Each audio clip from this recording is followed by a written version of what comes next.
Good morning सारा ने। कल क्या पढ़ रहे थे? राणा हमीर। राणा हमीर कहाँ से आया था? सिसोदा गांव से। और जब वो सिसोदा का राजकुमार था तब मेवाड़ पे अधिकार था बनवीर सोनग्रा का, और वो बनवीर सोनग्रा को रहता है और मेवाड़ वापिस जीतता है।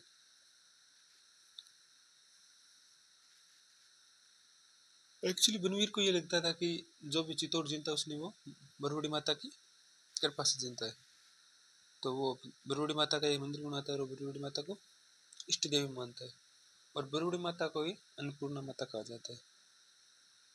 एक्चुअली गोइल वंश की कुल देवी है बाण माता और इष्ट देवी है बरवड़ी माता।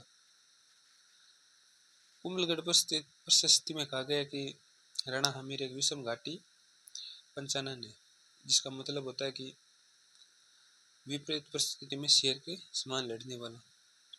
रसिकप्रिया नामक पुस्तक में अमीर को कहा गया वीर राजा, और सिसोदा गांव की स्थापना की थी रात ने।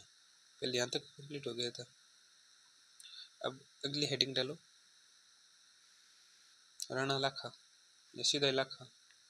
लाखा का एक नाम भी है लक्ष्य, और लक्ष्य का कार्यकाल है 1382 से 1421 ईस्वी। जब राणा लाखा मेवाड़ की गद्दी पे बैठते हैं तब उदयपुर में चांदी की खान मिलती है या चांदी निकलती है।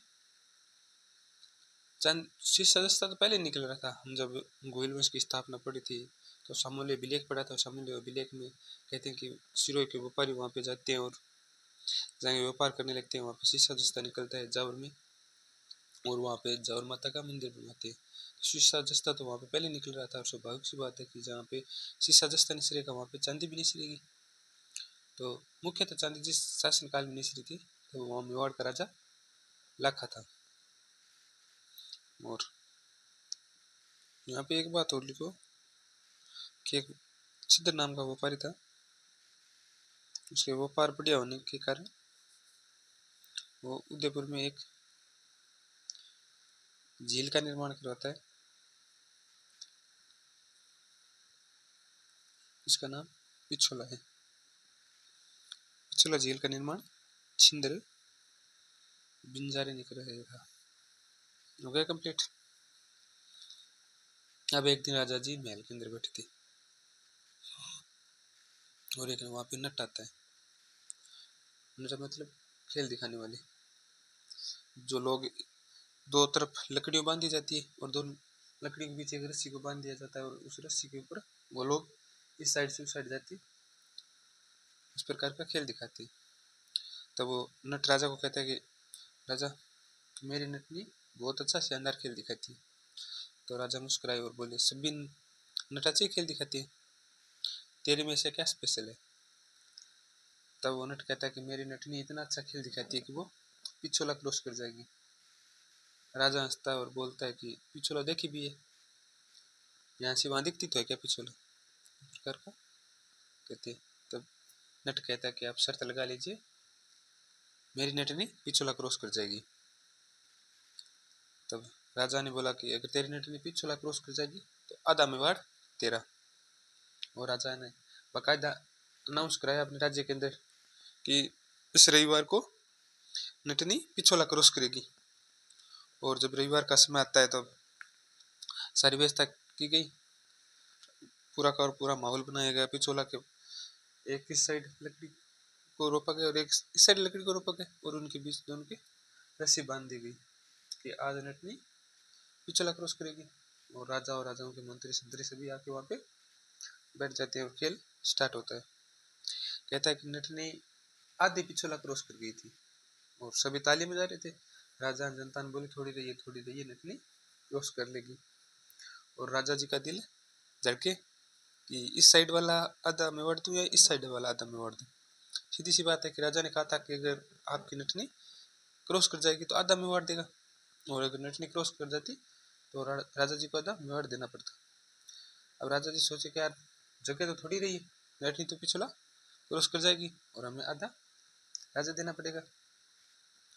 तब वहाँ पे मंत्री संतरी बैठे थे, वो मंत्री संतरी अच्छी अच्छी तालियां बजा रहे थे कि थोड़ी रही है, कमोन कमोन, वेल्डन आजकल हम करते हैं ना, तो मैं देखने जाती था, थोड़ा सा रहा, शानदार हो जाएगा क्रॉस सरकार। वो मंत्री भी वहाँ पे शूटिंग कर रहे थे, मतलब कमोन थोड़ी सी रही है। राजा जी सोचे यार वो तो पिछोला क्रॉस कर रही है, उसके साथ तो सोच रहे पर तुम क्यों राजी हो रहे हो। तब वो मंत्री कहता है कि राजा जी देखो थोड़ी सी रही है, अभी क्रॉस कर जाएगी। तब राजा जी ने बोला कि अगर वो क्रॉस कर गई तो उसको आधा मेवाड़ देना पड़ेगा, मैं आधा मेवाड़ करा जाऊंगा, और अगर मैं आधा मेवाड़ करा जाऊंगा तो मंत्री संतरी भी आधा रखूंगा, और सबसे पहले उनमें तेरी टिकट कटेगी। तो मंत्री बोले यार मैंने तो सोचा ही नहीं ये बात। तो राजा जी बोला अब सोचो आप इसको। तभी कहते हैं कि उस मंत्री का ध्यान जाता है कि उसका एक बच्चा खेल रहा था वहाँ पे, और उस बच्चे को बुलाते हैं कि बच्चा इधर आ।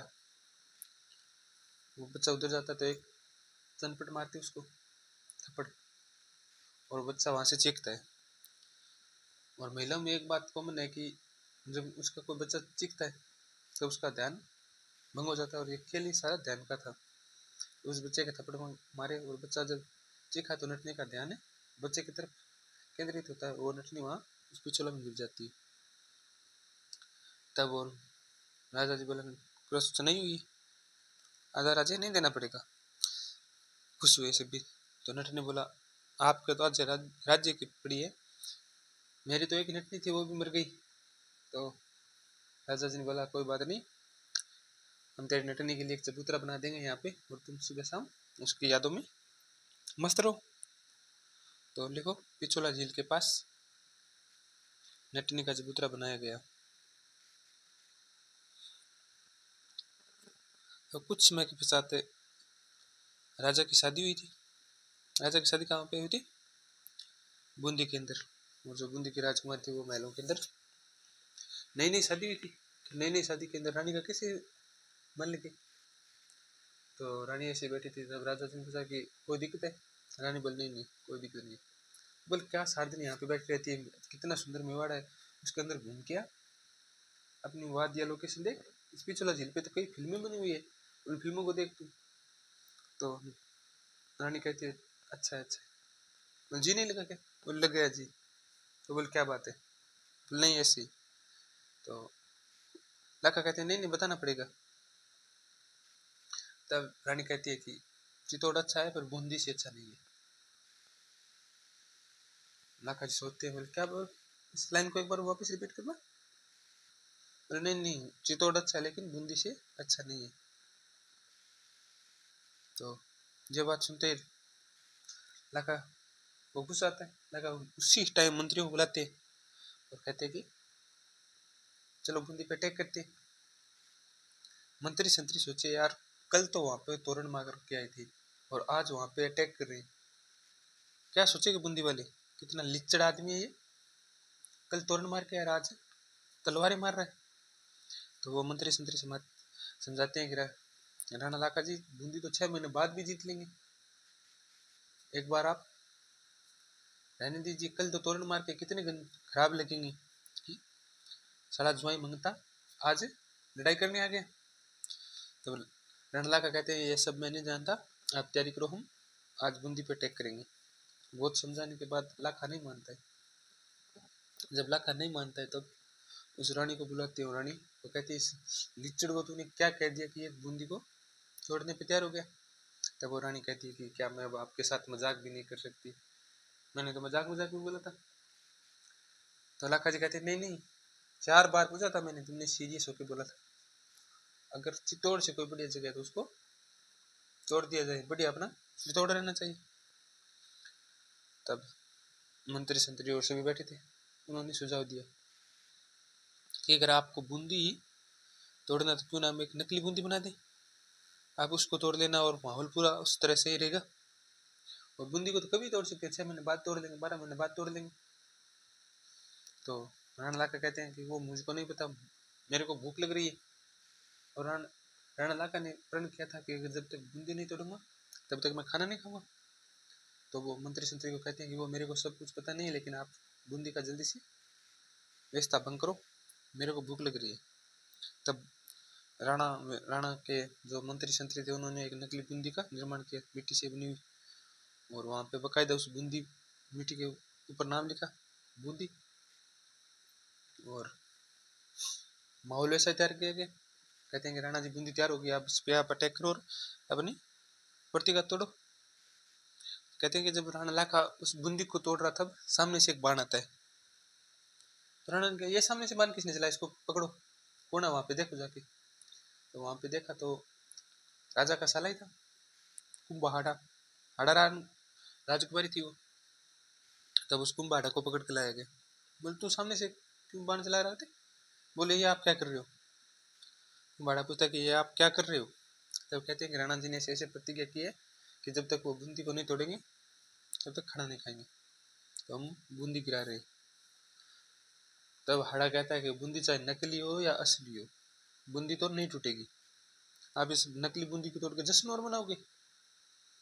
बूंदी चाहे असली हो चाहे नकली हो, हमारा बूंदी के लिए उतना ही महत्व है, हम बूंदी तो आज तोड़ दें वो काल तोड़ दें। तो मंत्री संतरियों ने उन्होंने समझाया, लेकिन कुंभहाड़ा वहां पे नहीं मानते कि जब तक एक एक सांस बची है तब तक हम तो बूंदी ना आज तोड़ दें को काल तोड़ दें, सारी इच्छा हुए बिया कर लो। बार बार समझाने पे कुंभहाड़ा नहीं मानते। तब कुंभहाड़ा को मार के नकली बूंदी की तोड़कर वो प्रतिज्ञा पूरी की जाती है। अभी इतनी बातें लिख लीजिए। राणा लाखा का कार्यकाल 1382 से 1421 ईस्वी, 1382 से 1421 ईस्वी। राणा लाखा के समय जवार उदयपुर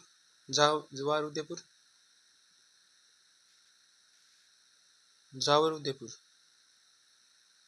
चांदी की खान प्राप्त हुई। एक छिदर बंजारे ने पिछोला झील का निर्माण करवाया, पिछोला झील का निर्माण करवाया। पिछोला झील के पास नटनी का चबूतरा बना हुआ है। और कुंभहाड़ा कोष्टक में लिख लीजिए, राणा लाखा का साला कुंभहाड़ा नकली बूंदी की रक्षा करते हुए मारा गया।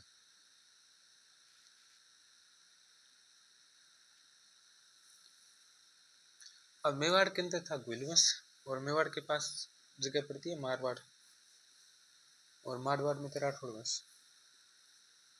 कहते हैं कि राठौड़ वंशों के राव चुंडा अपनी पुत्री हंसाबाई का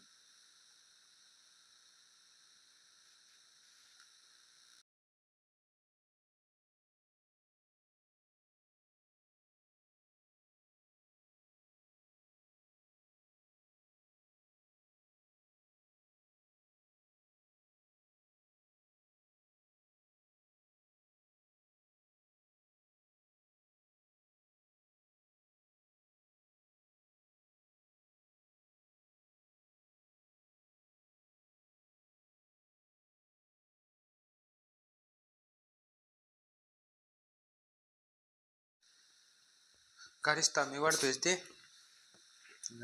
4 पंडितों को भेजा, बोले आप नारियल लेके जाओ। और वो पंडित जी जब नारियल लेके पहुंचते हैं तो राणा लाखा महल के अंदर बैठा था, उनके पास सैनिक मंत्री सभी बैठे थे, और उन्हीं के पास चुंडा बैठा था।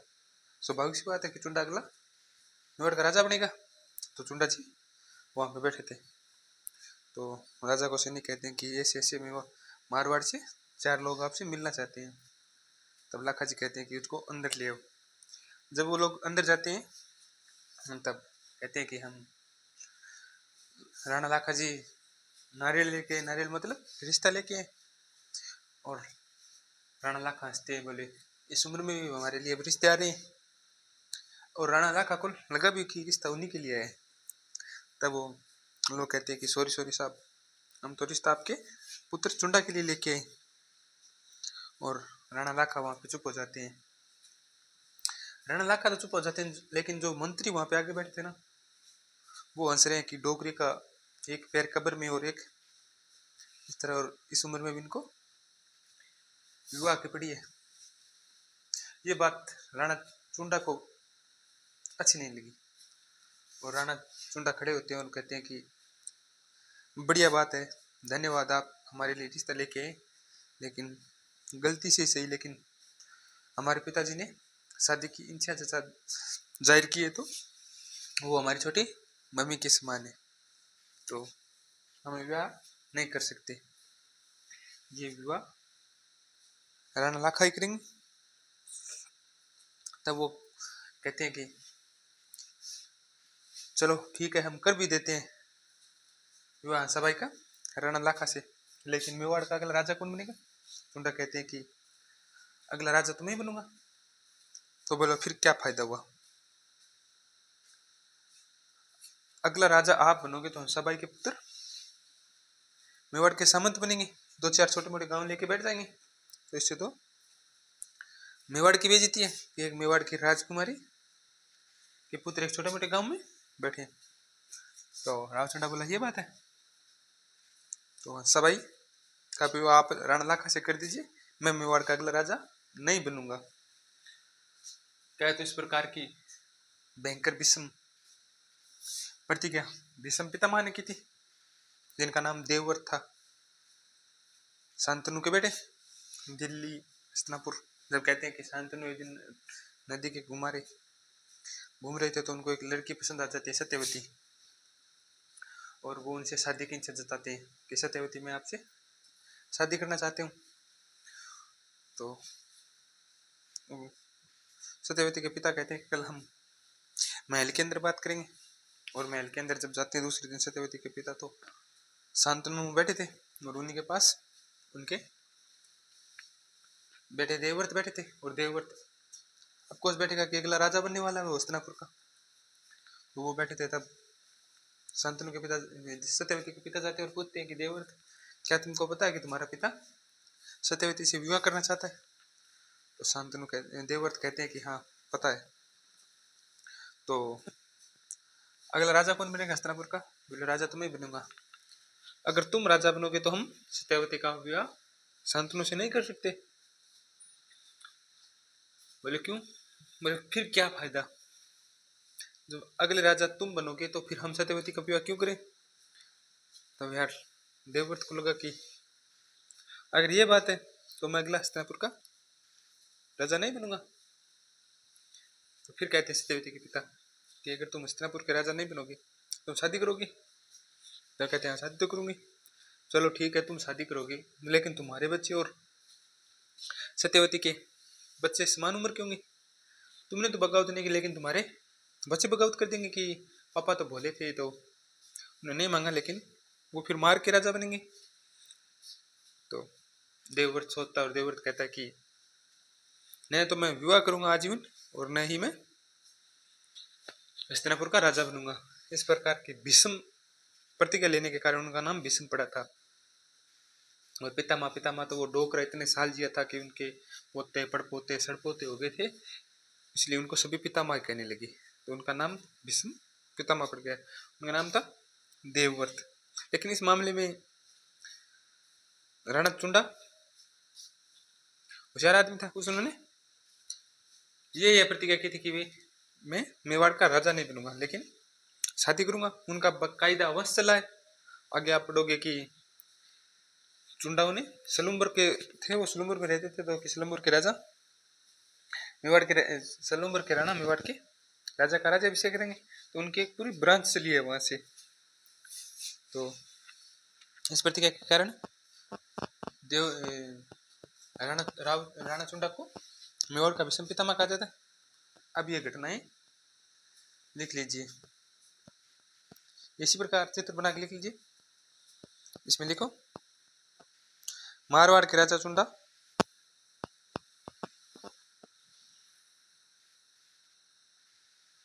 मारवाड़ के राव चुंडा की बेटी हंसाबाई का विवाह राणा लाखा से हुआ। इस समय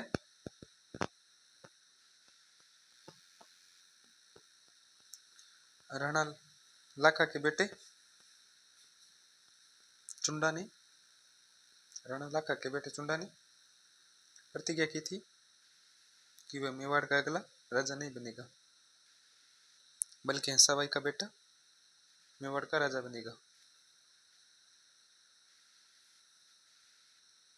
चुंडा को मेवाड़ का भीष्म कहा जाता है। अब एक व्यक्ति मेवाड़ जैसे राज्य को छोड़ रहा है तो उसको भी कुछ अधिकार दिए जाने चाहिए। जिस समय एक भाई भाई को मार देता राज्य के लिए, एक बेटा पिता को मार देता था, उसलिए इतना बड़ा बलिदान दिया था राव चुंडा ने, तो उसके लिए कुछ भी विशेष अधिकार होने चाहिए। तो कहते हैं कि मेवाड़ में 3 प्रकार के ठिकाने थे, प्रथम श्रेणी, द्वितीय श्रेणी और तृतीय श्रेणी।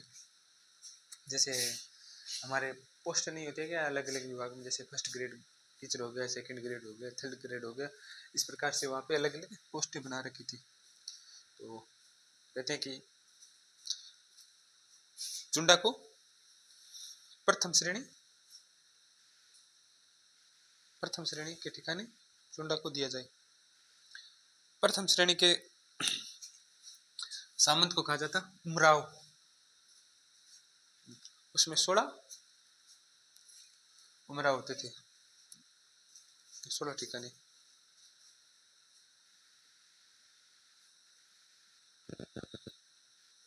और सेकंड में थे 32 और तृतीय में 100 से अधिक। जैसे जैसे पोस्टें बड़ी होगी वैसे वैसे आदमी कम होंगे। थर्ड ग्रेड में, थर्ड श्रेणी में 100 थे, सेकंड में 32 हो गए और प्रथम में 16 हो गए। और प्रथम श्रेणी के सामंत को क्या कहा जाता? उमराव।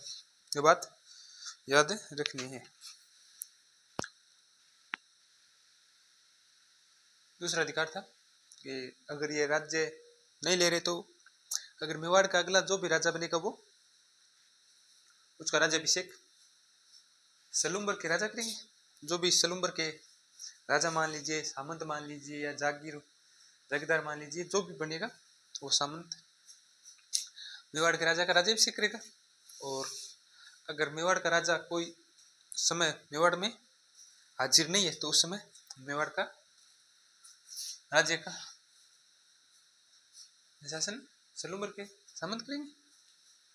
तीसरी घटना, चौथी घटना कि जब भी राज्य के कोई कागज होंगे उस पर मेवाड़ के राजा के साथ साथ सलूम्बर के शासक भी सिग्नेचर करेंगे।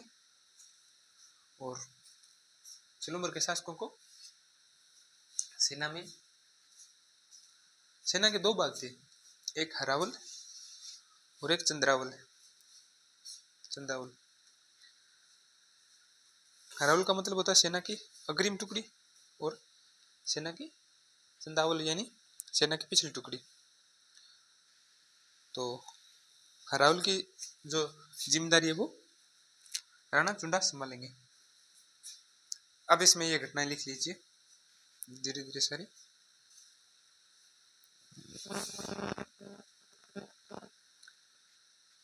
राव चुंडा के त्याग के कारण उसमें कई विशेष अधिकार दिए गए। पहला अधिकार लिखिए,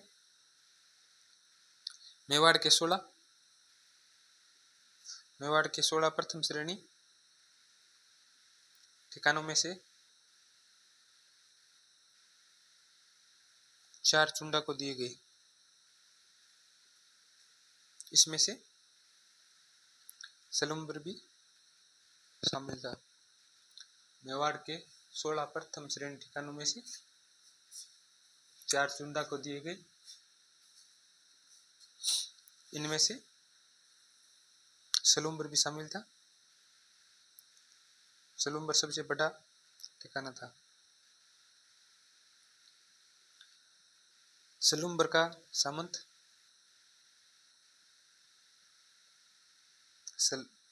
सलूम्बर का सामंत मेवाड़ का राज्याभिषेक करेगा।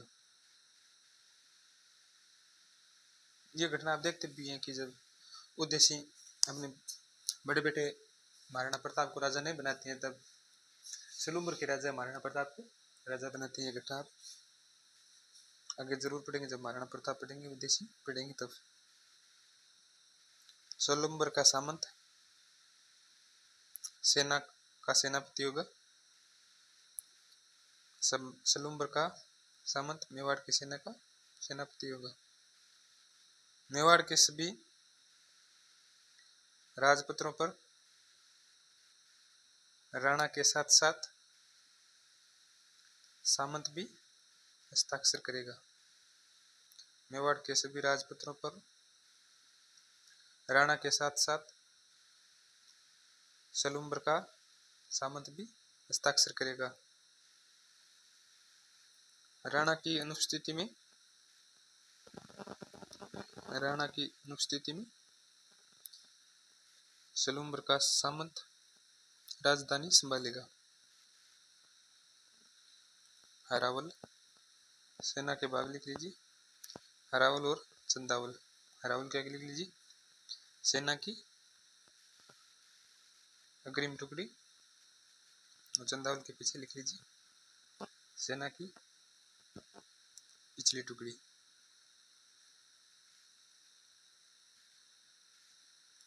अब जो मेवाड़ की गद्दी पे राजा है वह राजा है राणा मोकल। मोकल का कार्यकाल 1421 से 1433 ईस्वी तक है। और जब राणा लाखा की डेथ होती है, तब हंसाबाई चुंडा को कहती है कि चुंडा जी अब हमें कहाँ जाना है, हमें वो ठिकाने बता दीजिए, हम चले जाएंगे। तब चुंडा कहते हैं कि क्या बात कर रही हो आप तो राज्य की राजमाता हो, आप कहाँ जाएगी। और हंसाबाई कहते हैं कि चलो ठीक है, वो आपने जोश जोश में कह दिया कि मैं अगला राजा नहीं बनूंगा, लेकिन कुछ समय बाद आप मेरे बेटे को मार के राजा बनने को, इससे अच्छा है कि अभी राजा बन जाए। तो चुंडा कहता है कि आपको मेरे पे विश्वास नहीं है, तो अभी लाओ तिलक। और चुंडा ने राणा मोकल के तिलक लगा के उसका राज्याभिषेक किया, और मेवाड़ का अगला राजा बनाते हैं मोकल को। अब मोकल अभी बच्चा था, तो कार्यकाल कौन संभाले, तो इसलिए कार्यकाल राव चुंडा संभालते थे कि मोकल को कैसे उठना है, कैसे बैठना है, किस मंत्रियों के साथ रामरुमी करनी है, किसको प्रणाम करना है, किसको ऑर्डर देना है, किसको आदेश देना है, किससे काम करवाना है, कैसे शासन व्यवस्था चलानी है। ये बच्चा था अभी मोकल, तो मोकल तो कैसे जाने, तो ये काम सभी राव चुंडा किया करता था। जब कहते हैं कि ये काम ये काम जब राजा बच्चा होता तो उसका कोई संरक्षण करता है सर, और उनका संरक्षक राव चुंडा था।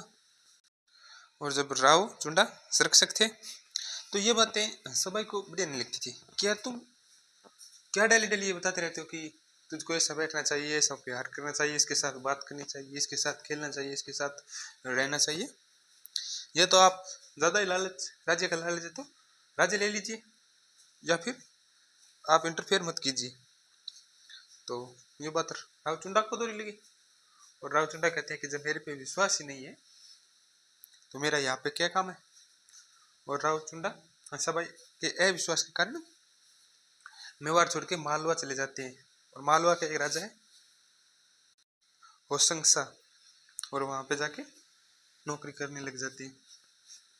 अब राव चुंडा के जाने के बाद हंसाबाई को एहसास हुआ कि राणा मोकल तो भी बच्चा है, तो ये मेवाड़ का राज्य कैसे संभालेगा।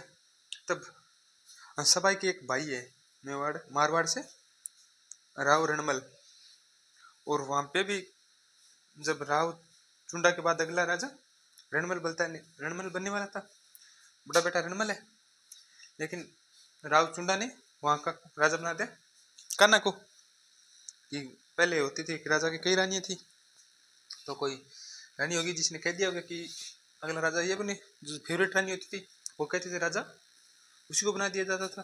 तो कान्हा की माँ ने कहा कि मारवाड़ का अगला राजा कान्हा बने, और राव चुंडा ने वहां का उनको राजा बना दिया गया। तब रणमल हो गया बेरोजगार। तो सबाई कहती है कि भैया तुम तो वैसे भी बेरोजगार हो, तुम क्यों ना मेवाड़ आ जाओ, और मोकल अभी बच्चा है तो मोकल का कार्यकाल आप संभालो। तो रणमल आ जाते हैं मेवाड़, और मेवाड़ पे वो कुछ दिन रही।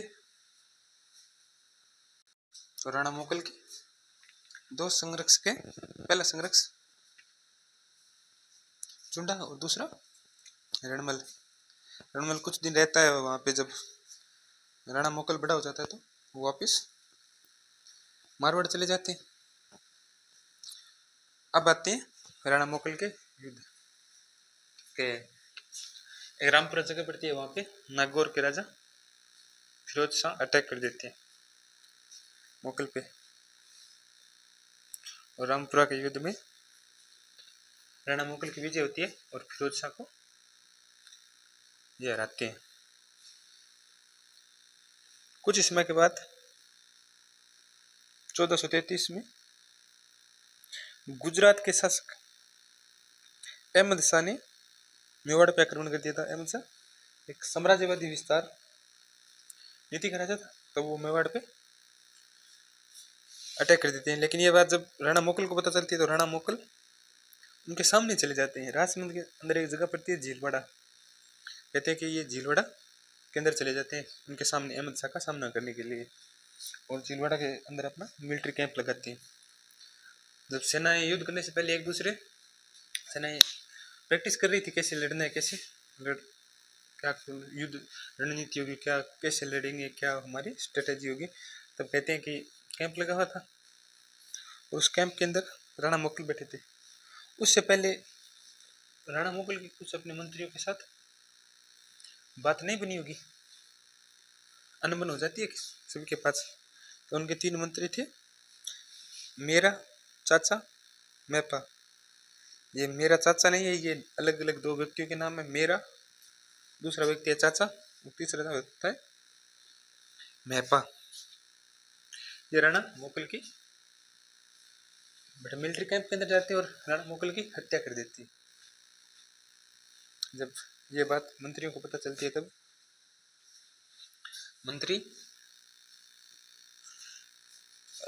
उनके राजकुमार राणा कुंभा को वापस भेज देते हैं और कुंभा आते हैं दादी के पास, सबाई के पास, और कहते हैं कि ऐसे ऐसे विश्वासघात हो गया, हमारे सेनापति मेरा चाचा और मेपा ने गद्दारी कर दी। तो सबाई पूछते हैं कि वो गए कहाँ हैं, बोले वो गुजरात की तरफ चले गए हैं। अब इन सभी को लिख लीजिए। राणा मोकल कार्यकाल 1421 से 1433 ईस्वी। पिता का नाम राणा लाखा, माता का नाम है सबाई। संरक्षक चुंडा, दूसरा संरक्षक रणमल। राव चुंडा सबाई के अविश्वास के कारण मेवाड़ को छोड़कर मालवा के होशंग के पास चले जाते हैं, और फिर मुगल के अगले शासक सबाई के भाई रणमल को बनाया जाता है। अगली हेडिंग डालो रामपुरा का युद्ध। रामपुरा का युद्ध राणा मोकल और नागौर के फिरोज शाह के बीच लड़ा जाता है, जिसमें राणा मोकल की जीत होती है। अगला युद्ध लिखो आप, झीलवाड़ा का युद्ध। झीलवाड़ा राजसमंद के पास पड़ता है। गुजरात के शासक अहमद शाह अपनी साम्राज्यवादी सोच के कारण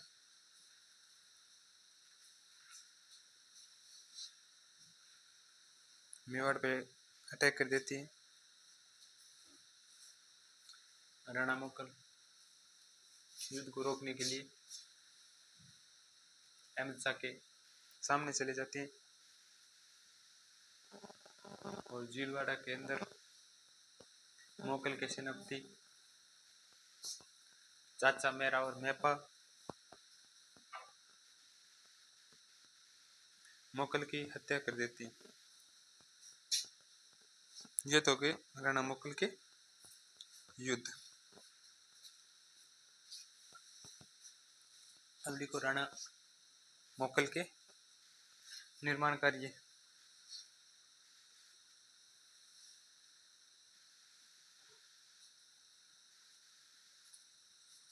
राणा मोकल ने मेवाड़ के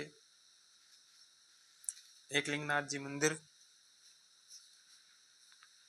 का परकोटा बनवाया था। एकलिंगनाथ जी का मंदिर तो बप्पा राहुल ने बनवाया था, लेकिन इसके बाहर का जो परकोटा बनवाया गया था वो राणा मोकल ने बनवाया था।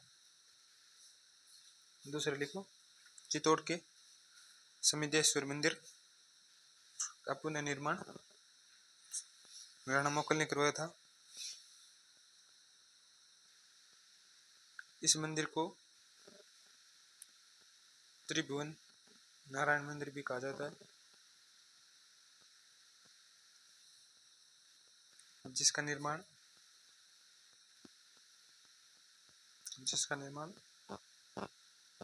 मालवा के शासक भोज परमार ने करवाया था।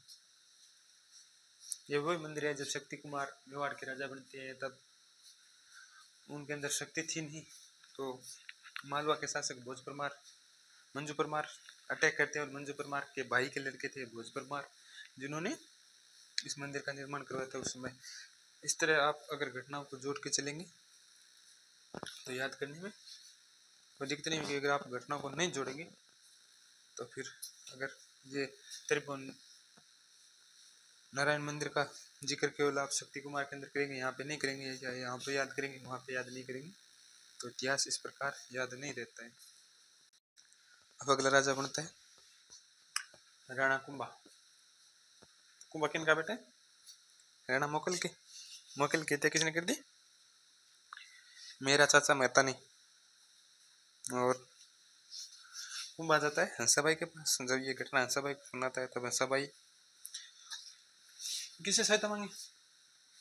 चुंडा तो पहले ही मालवा मेवाड़ छोड़ के चले गए। अब हंसाबाई वापिस रणमल को मैसेज करती है कि ऐसे ऐसे चाचा मेरा मेहता ने गद्दारी कर दी और आप वापिस मेवाड़ के संरक्षक बनो। तो रणमल वापिस आते हैं और राणा कुंभा के संरक्षक बनते हैं। अब इसमें लिखना राणा कुंभा कार्यकाल 1433 से 1468 ईस्वी तक। पिता मोकल, माता सौभाग्यवती परमार, संरक्षक रणमल। अब जब रणमल वापस मेवाड़ आते हैं तो सबसे पहले वो गुजरात के शासक के पास मैसेज भेजते हैं कि ऐसे ऐसे हमारे 3 सेनापति है, चाचा मेरा मेहता, जो गद्दारी करके आपके राज्य में आ गए, आप उनको पकड़ो और हमें उनको वापस लौटाओ। लेकिन मोहम्मद खिलजी ने मोकल के हत्यारों को शरण दे रखी थी, तो उन्होंने एकदम साफ साफ मना कर दिया कि हमारे पास नहीं है। तो रणमल मैसेज भेजता है कि अगर आपने हत्यारों को वापस नहीं लौटाए तो मैं अटैक कर दूंगा या मैं आक्रमण कर दूंगा आपके ऊपर, फिर मत कहना। तो मोहम्मद खिलजी इस बात को एकदम साफ साफ इनकार कर देते कि हमारे पास नहीं है। आज का टाइम हो गया, चलो आज का टाइम हो गया, कल पढ़ेंगे। आप जो जितना आज क्या क्या पढ़ लिया, 2 राजा कंप्लीट कर ली, राणा लाखा और राणा मोकल, दोनों को याद करके ना कल आते ही क्वेश्चन पूछना। चलो ठीक है।